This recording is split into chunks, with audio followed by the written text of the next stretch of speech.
Good morning everyone! Ayan, so andito tayo ngayon para mag-encash ng ating kinita po. Sasabayan niyo ako i-encash yung aking income. Yan. Ayan, so once again, yung binita po natin is 15,410. Pero yung nasa account na ito is 5,610. Yan, so encash po natin yan. Ayan, so 5,610. Encash now. Ayan, so i-encash po tayo ng 5,610. Encash now. Ayan. Diba? Isimot na talaga natin. Yan, so piliin natin yung Vivo Super App. Encash. Ayan.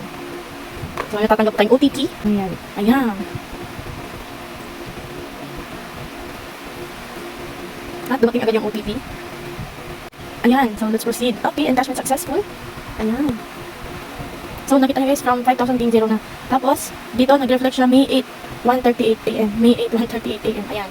So, magkano ang na-encash natin? 5,610. Ang net, kasi syempre may tax tayo kasi legit po tayo guys, no? So, we have 4,969 po ang papasok sa ating Vivo Super App na amount. Okay? And syempre hindi lang dyan.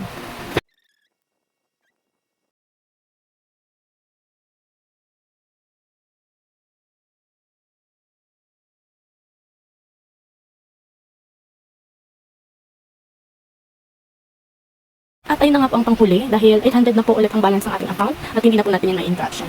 Kasi may minimum encashment amount po tayo. Ayan. Sige, so hintayin lang po natin ng Friday of next week para pumasok po yung ating ayun. So hintayin lang po natin na pumasok sa ating Vivo Super App at ipapakita ko din po yun sa inyo. So, thank you very much sa pagsama sa akin. God bless you po.